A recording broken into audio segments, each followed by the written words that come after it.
Hi friends, this is Tushar sir. I am going to take lecture. Physics chapter will be electromagnetic induction, and today we will solve example 6.9, 6.10 and 6.11. ये example के बाद से आपका ये chapter complete हो जाएगा, बचेगा आपका एक्सरसाइज का क्वेश्चन। ठीक है, वो एक्सरसाइज हम क्वेश्चन बाद में देख लेंगे। तो क्वेश्चन नंबर 6.9 में देखो दिया है कि two concentric circular coil are one of the small radius r1 and the other of the large radius r2 such that r1 is less than r2 are placed coaxially with center coinciding obtain the mutual inductance of the arrangement। ठीक है, question समझो।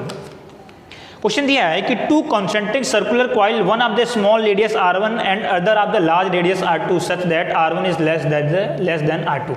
आपके पास दो coil है, concentric का मतलब क्या हुआ कि दोनों का जो सेंटर है वो एक ही है, एक की रेडियस r1 है, एक की रेडियस r2 है। r1 जो है वो लेस है r2 से। क्वेश्चन में दिया है एक सर्कुलर कॉइल आपके पास ये, एक दूसरी सर्कुलर कॉइल ये, दोनों कॉन्सेंट्रिक है, संकेंद्री। संकेंद्री का मतलब क्या हुआ कि दोनों का जो सेंटर है वो एक ही है। पहले का सेंटर ये, दूसरे का सेंटर ये। रेडियस दी है, पहले कॉइल की रेडियस है r1 एंड दूसरे कॉइल की जो रेडियस दी है वो दी है r2। और क्वेश्चन में दिया है r1 is less than r2, r1 छोटा है r2 से, ये क्वेश्चन में दिया है। चल आगे, obtain the mutual inductance of the arrangement. आपको बताना है कि तो इस अरेंजमेंट का अन्योन प्रेरकत्व कितना होगा, म्यूचुअल इंडक्टेंस कितना होगा। आप चाहो तो M12 निकाल लो, चाहो तो आप M21 निकाल लो, कुछ भी निकाल लो आप। चलो तो मैं M21 निकाल लेता हूं, कोई दिक्कत वाली बात नहीं, या तो आप M12 निकाल लो तो भी कोई दिक्कत वाली बात नहीं। जैसे अगर मैं M12 निकालता हूं तो M का फॉर्मूला कितना होता है, सबसे पहले phi/I। मुझे निकालना है M12, तो यहां पर M12 के लिए सबसे पहले 1 है ना, तो यहां पर आप करोगे 1, ये 2 है तो यहां पर करोगे 2। ये ध्यान देना आप, जैसे ही मैंने आपको बताया था ना कि मान लो कि दो कॉइल है तो दूसरे वाले जो कॉइल का जो फ्लक्स होगा वो पहले वाले कॉइल के करंट के ऊपर डिपेंड करेगा। या तो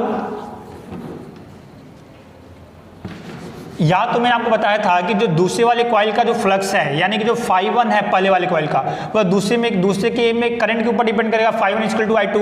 ये साइन हटा दे तो यहाँ पर M आता था। आप म्यूचुअल इंडक्टेंस वाला टॉपिक लेना, आपको क्लियर सब कुछ समझ आपको आ जाएगा। ठीक है, ये मिट नहीं रहा है। ठीक है, तो आगे ये म्यूचुअल इंडक्टेंस का फॉर्मूला M12 = phi1/I2। अब ये बताओ तो phi1 क्या है, फ्लक्स है। किसका फ्लक्स है, पहले वाले कॉइल का फ्लक्स। I2 क्या है, करंट है। किसकी करंट है, दूसरे वाले कॉइल में। तो सपोज कर लेता हूं मैं, ये दूसरी वाली कॉइल है, इसमें मैंने करंट फ्लो किया कितना, I2।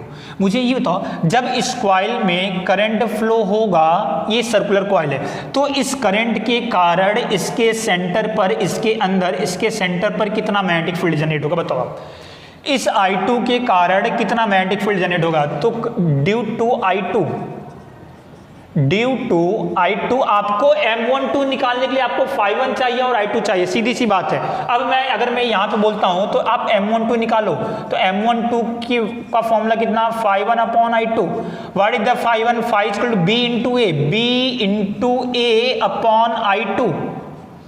B क्या है, मैग्नेटिक फील्ड है। मैग्नेटिक फील्ड किसकी मैग्नेटिक फील्ड, जिसमें करंट फ्लो हो रहा है उसकी मैग्नेटिक फील्ड। करंट किसमें फ्लो हो रहा है, दूसरे वाले कॉइल में, तो ये मैग्नेटिक फील्ड हो जाएगा B2 × एरिया किसका, जिसका फ्लक्स निकाल लो। किसका फ्लक्स निकाल लो, पहले वाले कॉइल का, तो ये हो जाएगा A1। चल ये B2 कितना निकलेगा, वो निकाल लो। तो B2 = ये बताओ, ये सर्कुलर कॉइल है तो सर्कुलर कॉइल के कारण सेंटर पे मैग्नेटिक फील्ड का फॉर्मूला कितना होता है, μ0I/2A। फॉर्मूला हमारे पास है μ0I/2A। तो B2 = μ0, करंट कितना फ्लो किया आपने, I2 / 2। A क्या है, रेडियस, तो रेडियस कितनी है, R2। ये निकल गया B2 की वैल्यू यहाँ पे पुटअप कर देते हैं, तो μ0 I2/2R2 इंटू एरिया A1 इसका एरिया है, तो एरिया कितना, πr1² / I2। कोई दिक्कत वाली बात नहीं। I2 से I2 will be cancel out, कितना बचेगा आपका, ये आपका बचेगा μ0 πr1² / 2R2, that is the answer. ये आपका आंसर हो गया क्वेश्चन नंबर 6.9 का। ओके, अभी हम क्वेश्चन देखते हैं, क्वेश्चन नंबर 6.10। ये आपका क्वेश्चन हो गया क्वेश्चन नंबर 6.9। अभी क्वेश्चन देखो आप 6.10।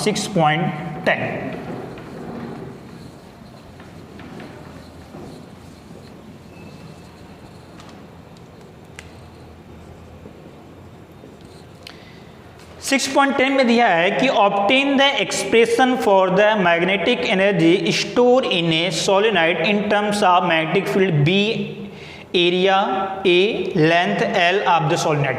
आपको सोलेनॉइड के लिए आपको मैग्नेटिक एनर्जी का इक्वेशन फाइंड करना है। सोलेनॉइड परिनलिका, एक सोलेनॉइड दिया है ये, इसमें कितनी मैग्नेटिक फील्ड जनरेट, इसमें करंट फ्लो हो रहा होगा कुछ ना कुछ, इसमें करंट फ्लो होने के कारण कितनी मैग्नेटिक फील्ड जनरेट हो रही है ए, इसका एरिया कितना है क्वेश्चन में दिया है, एरिया कितना है ए, और इसकी लेंथ कितनी लेके चल रहे हो आप, लेंथ विल बी एल। आपको अगर इसमें करंट फ्लो रहा है तो यहां पे मैग्नेटिक फील्ड जनरेट होगा, तो इस मैग्नेटिक फील्ड के कारण यहां पर कितनी मैग्नेटिक एनर्जी है वो आपको बताना है। चुंबकीय ऊर्जा, मैग्नेटिक एनर्जी निकालनी है, यानी चुंबकीय ऊर्जा आपको निकालनी है। किस फॉर्म में आपको निकालना है, आपको मैग्नेटिक एनर्जी निकालना है, दिया है in the form of B, magnetic energy आपको निकालना है बी ए एल के फॉर्म में, इन तीनों के फॉर्म में निकालना है। चलो मैग्नेटिक एनर्जी का फॉर्मूला आपको मैंने बताया हुआ है। सोलेनॉइड के लिए जो मैग्नेटिक एनर्जी का फॉर्मूला होता है U = 1/2LI², बताया था आपको। ये जो एनर्जी है वो L के फॉर्म में है और I के फॉर्म में, लेकिन आपको किस फॉर्म में निकालना है, आपको BAL के फॉर्म में निकालना है। BAL, L is the length. तो ना तो यहां पर B है, ना तो एरिया है, ना तो लेंथ है, तो इसको आप कन्वर्ट कैसे करोगे, तो कन्वर्ट करने की कोशिश करो। मुझे अब ये तो सोलेनॉइड, आपको यहां से I को हटाना पड़ेगा और आपको यहां से L को भी हटाना पड़ेगा। तो ये बताओ, तो सोलेनॉइड के लिए L का फॉर्मूला मैंने आपको लिखाया था जब मैंने आपको सेल्फ इंडक्टेंस वाला टॉपिक पढ़ाया था, स्वप्रेरकत्व वाला, कि सोलेनॉइड के लिए जो सेल्फ इंडक्टेंस का फॉर्मूला होता μ0n² A × L।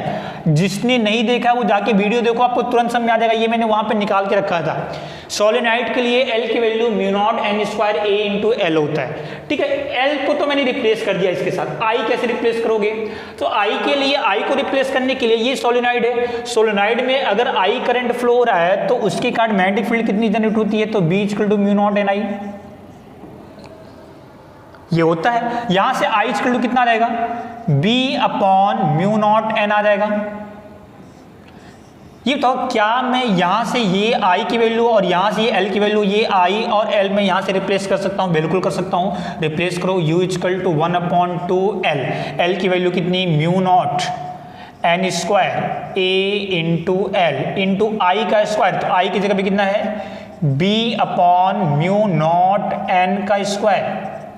चल यहां से U =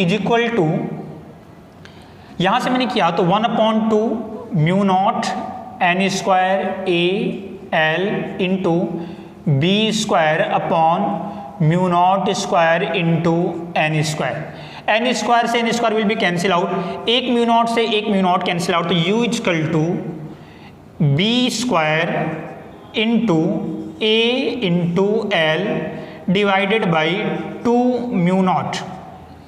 आपको एनर्जी किस फॉर्म में निकालनी थी, देखो तो एनर्जी आपको निकालना था BAL के फॉर्म में, तो BAL के फॉर्म में आ गया, और μ0 तो कांस्टेंट है, μ0 की वैल्यू कितनी होती है, ये तो कांस्टेंट है ना, 4π × 10⁻⁷। ये एनर्जी आपका आ गया। मुझे अब ये बताओ A × L क्या होता है, इसका एरिया है A, लेंथ है A, तो एरिया इंटू लेंथ क्या होता है आपका, आयतन, वॉल्यूम। तो चाहो तो आप इसको ऐसे लिख सकते हो, U = B² into volume upon 2μ0। V को अगर मैं नीचे लिखता हूं तो मैंने यहां पे लिखा U/V = B² 2μ0। और अगर मैंने यहीं पे V की जगह पर कर दिया 1 मीटर क्यूब, यानी कि अगर वॉल्यूम 1 मीटर क्यूब है तो एनर्जी कितनी आ जाएगी, एनर्जी आपका आ जाएगा B² 2μ0। ये आपका एनर्जी आ गया, magnetic energy per unit volume, एकांक आयतन में चुंबकीय ऊर्जा, हिंदी में लिखना है एकांक आयतन में चुंबकीय ऊर्जा। तो यानी कि अगर वॉल्यूम 1 है तो मैग्नेटिक एनर्जी कितनी होगी, B²/2 μ0, ये आपका आंसर। इसी की बात से एक टर्म और दिया था कि how does the magnetic energy compare with the electrostatic energy in this capacitor.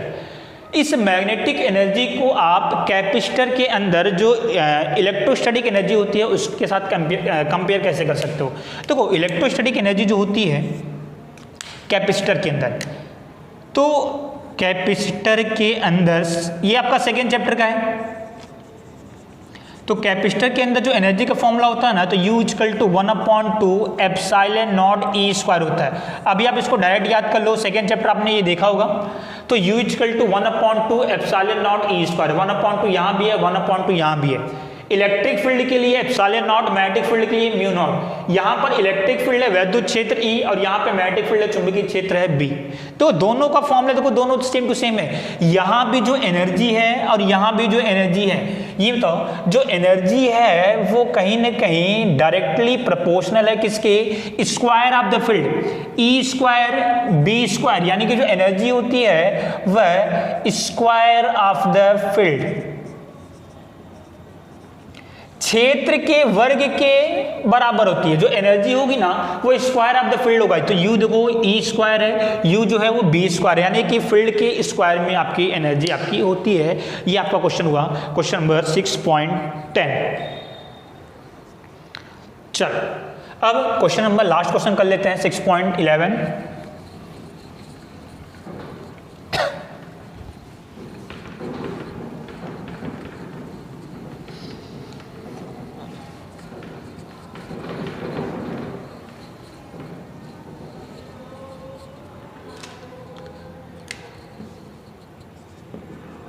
तो 6.11 में दिया है कि Kamala pedal a stationary bicycle, the pedal of the bicycle are attach to a 100 turn coil of area 0.10 metre square.